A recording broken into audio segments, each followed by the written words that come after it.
France Inter, le 7-9. Il est 7h48, Léa Salamé, vos invités ce matin sont une réalisatrice et deux actrices. Bonjour à vous, Mounia Medour, bonjour Lina Coudry et bonjour à vous, Chirine Boutella. Vous êtes, mesdames, vibrantes, lumineuses, impétueuses et surtout résistantes dans Papicha, le film que vous avez réalisé, Mounia, qui raconte la vie d'une bande de jeunes filles dans la décennie noire, les années 90 en Algérie. On rappelle des dizaines de milliers de morts et de disparus.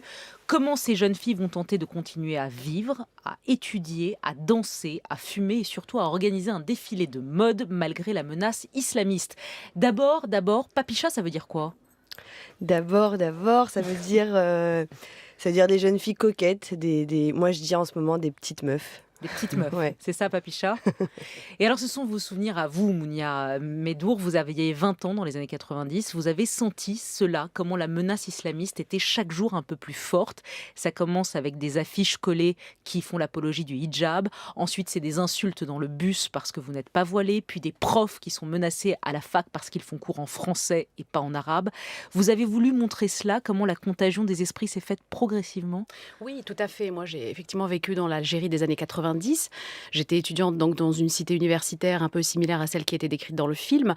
Et à cette époque, il y avait effectivement une montée graduelle de cette violence de l'extérieur de cette cité, puis à l'intérieur de cette cité, avec cette montée effectivement d'oppression envers les femmes, envers le corps des femmes, cette envie de couvrir, de les interdire de l'espace public. Et c'est ce que montre ce film, c'est-à-dire l'émancipation des femmes à travers le corps, l'émancipation des femmes dans l'espace public et l'organisation donc de ce défilé de mode qui est une sorte de résistance à cette époque. Oui, c'est ça que vous avez voulu montrer dans ce défilé de mode, la mode comme moyen de résister. Oui, comme moyen de résister, symboliquement en opposition au voile noir qui recouvre le corps des femmes. Là, c'est des voiles blancs, c'est un tissu blanc pour ce défilé, un tissu blanc pur qui, sans vouloir forcément dévoiler, mais en tout cas qui libère. Oui, c'est ce qu'on a voulu montrer, oui. Ouais. Surtout un défilé qui permet aussi de fédérer un peu, de nous unir tout ensemble pour justement... c'est une façon de se battre entre nous, de se tenir la main et de se porter vers le haut. Oui, c'est très important l'amitié entre femmes. Exact. On le voit là, entre les femmes qui ont les cheveux dévoilés, entre celles qui sont voilées, Il y a une scène qui, moi, m'a beaucoup plu, c'est avec une de vos amies à la cité universitaire. Elle est voilée et elle vous dit, vous avez de la chance, vous pouvez sortir, vous pouvez vous amuser. Moi, je vais être obligée d'être mariée et c'est fini pour moi. Les études, je vais être parquée à la maison. Exactement. C'était le destin de certaines filles, oui. Ouais. C'est les deux visions des femmes. Complètement. Mais qui cohabitent, existent, qui cohabitent et qui s'entendent quand même très bien, malgré ce qu'on aurait pu imaginer comme différence quand on les voit physiquement. Mais au final, elles sont hyper complémentaires, elles sont toutes très différentes, mais elles représentent toutes la femme. Et puis elles ont le même combat. Oui, tout à fait. Et puis c'est quoi le même combat ? C'est d'être libre, finalement. Même celle qui est voilée. Même celle qui est voilée. Et celle qui est voilée est l'élément fédérateur de toutes ces jeunes filles, puisqu'à un moment donné, lorsque Nejma abandonne, on a Samira, donc cette femme voilée, qui revient à la charge en disant « ta force, c'est ta force, il faut continuer à faire ce que tu fais ». C'est elle qui va unir toutes ces filles pour continuer ce combat. Voilà, c'est elle qui va leur dire « il faut aller jusqu'au bout, allez au bout de vos rêves, moi je peux pas le faire ». Parce que je peux pas le faire. Puis, on verra dans le film. Oui, on verra dans le film. On dévoile pas tout. Mais en tout cas, c'est elle qui va leur donner la force de résister à sa place. Et puis ensuite, elle résistera elle-même. Mounia, votre père, qui est réalisateur, figurait sur la liste de ceux qui devaient disparaître dans ces années-là. Comment on vit quand on est directement menacé, quand son père est directement une cible menacée de mort? Alors, on était nombreux dans cette situation. Il faut savoir qu'au départ, la cible était effectivement les intellectuels, les journalistes, les réalisateurs, les étrangers, les femmes de façon générale. On vit dans la peur, bien évidemment, surtout lorsqu'on a 18 ans. Et c'est vrai que le départ était la seule solution. C'est la seule solution qui nous a permis de continuer à vivre et aujourd'hui à faire du cinéma. Le départ, puisque vous êtes parti en France. Oui, le déracinement aussi, puisque lorsqu'on a 18 ans, on n'a pas envie de quitter sa famille, ses amis, son entourage, son quotidien, partir vers l'inconnu. Donc il y avait énormément de travail à faire en arrivant ici. Comme la plupart des gens, puisqu'il y a eu une vague d'intellectuels qui se sont installés notamment dans une terre d'asile, on va dire, qui était la Seine-Saint-Denis, Pantin en particulier. Et c'est vrai que nous avons été recueillis de cette façon-là, avec bienveillance. Lina Coudry, vous êtes plus jeune, vous êtes née dans ces années 90, vous êtes née en 1992, votre père était journaliste, votre père aussi a été menacé et vous aussi, vous avez dû partir. Quel souvenir vous gardez de ça ? J'étais très jeune bébé, j'avais 2 ans, donc j'en ai pas de souvenirs concrets, mais on m'a raconté beaucoup. Qu'est-ce qu'on vous a raconté ? Qu'est-ce que vos parents vous ont transmis de ça ? ça? Moi, on m'a dit la vérité. Moi, mon père, il m'a dit qu'il devait se déguiser pour sortir dans la rue parce que c'était un homme public qui passait à la télévision tous les soirs et que du coup, il était forcément reconnaissable.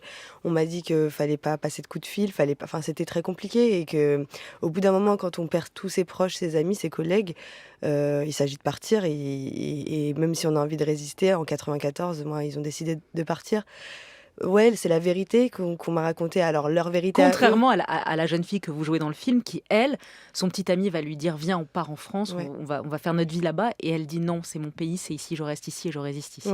Ouais, c'est un destin complètement autre que celui de mes parents et que je comprends et qui m'a attirée beaucoup pour ce rôle. Vous, Chirine, vous êtes restée là-bas, vous avez fait votre scolarité jusqu'à post-bac. Comment on se construit, vous êtes aussi très jeune, comment on se construit dans la décennie post-année noire quand on est une femme en Algérie? Alors moi j'ai eu beaucoup de chance parce qu'on a vécu dans une cité militaire pas loin d'une base aérienne militaire, donc on était vachement protégés et en fait je l'ai su très très tard à travers mes amis au lycée qui m'ont raconté. Et puis je suis allée voir mon père en lui disant mais c'est quoi ça? Il m'a dit bah écoute ma fille, oui, on vous a juste protégé, c'est pas nécessaire de vous en parler. Donc en réalité j'ai eu une jeunesse normale. C'est par la suite où j'ai appris aussi des histoires. Moi c'était mes grands-parents, mon grand-père qui était écrivain et ma grand-mère étrangère autrichienne qui était effectivement menacée, mais eux aussi ont résisté à leur façon. Et ma grand-mère, il était absolument hors de question de partir. Elle est autrichienne, elle n'est pas musulmane et pourtant elle mettait le voile le matin pour aller faire ses courses, pour ne pas être embêtée. Elle essayait de parler en arabe, de baragouiner en arabe. Et jusqu'à aujourd'hui, elle est encore là-bas et c'est son pays, quoi. Elle refuse de partir. Vous êtes youtubeuse aujourd'hui, vous êtes suivie par plus de 500 000 personnes, c'est ça j'ai vu sur votre compte YouTube? 1,9 million. C'est sur Instagram. Pardon, excusez-moi, je mélange entre YouTube Sur et Instagram. Instagram, voilà. Excusez-moi, 2 millions. 2 millions, allez, on fait les millions. Vous dites que vous ressentez une espèce de responsabilité à représenter l'image de l'Algérie sur les réseaux sociaux. Qu'est-ce qu'ils vous disent les gens? Ils vous disent on est fiers de toi, Oui. ou ils vous disent c'est quoi cette image que tu montres? C'est ça qui est assez particulier en Algérie, c'est qu'on est toujours représentatif d'eux en fait. On les représente où qu'on aille. On a toujours, ils comptent sur nous, ils nous suivent, ils nous soutiennent. Et effectivement, c'est ce qui se passe aujourd'hui parce je partage beaucoup avec eux ce qui se passe. On a beaucoup de chance avec Papicha. Et effectivement, beaucoup de messages d'amour, de soutien, de fierté, surtout les femmes, beaucoup de femmes qui nous disent on est fiers, vous représentez la femme algérienne aux yeux du monde en fait. Et dans le cinéma, c'est vraiment incroyable. Ce film, Mounia, vous avez mis 6 ans à le faire et vous finissez le montage au moment où la révolution éclate. La révolution du sourire éclate en février dernier. Vous êtes à Cannes, vous portez des badges à Cannes où vous dites, le fameux badge qu'ils s'en aillent tous au moment où Bouteflika annonce sa candidature. C'était aussi pour vous, c'est très important aussi pour vous, il y a les années noires, mais il y a aussi ce qui se joue aujourd'hui en Algérie. Tout à fait. La projection du film était prévue un vendredi. Pour nous, c'était une façon de soutenir tous ceux qui étaient dans la rue, depuis des semaines, qui étaient dans la rue pour une vraie revendication. Et puis, toutes ces femmes, puisqu'il faut comprendre que cette révolution est beaucoup menée aussi par les femmes qui sont dans la rue, qui sont encore une fois la reconquête de aujourd'hui, l'espace qui sont public. tous les vendredis encore, les Tout à manifestations fait, ça continuent continue. en Algérie. Le film a été interdit. Il devait sortir en septembre en Algérie, il a été interdit. Est-ce que vous avez compris pourquoi? Non, malheureusement, on n'a toujours pas compris pourquoi. On a reçu un mail non officiel de notre distributeur algérien qui lui aussi est resté un peu dans l'incompréhension en nous disant qu'il n'était pas nécessaire de se déplacer et que on annulait la sortie et les avant-premières qui étaient prévues. Et donc vous n'avez pas de date? Pas de date. Pas de date du tout et même pas d'interlocuteur en fait pour avoir des réponses parce qu'évidemment on est très frustrés, on est très déçus de pouvoir approcher aux Algériens parce que c'est pour eux ce film. Alors le film avait été retenu par l'Algérie pour représenter l'Algérie aux Oscars, mais la règle pour les Oscars, ça impose que les films sélectionnés doivent être projetés 7 jours de suite, avant le 30 septembre dans leur pays d'origine, ce qui n'est donc pas le cas parce que vous avez été interdit. Du coup c'est mort les Oscars pour vous? Alors, on a fait ce qu'on appelle une dérogation. C'est la première fois. Ça, c'est l'information que vous me donnez ce Voilà, soir. ça c'est une Ce matin. exclusivité. Alors, on a fait Ce matin. un énorme dossier. Donc, on a fait une dérogation auprès du comité des Oscars américains. Nous avons été rencontrer ces gens-là. Nous avons téléphoné, nous avons envoyé des courriers.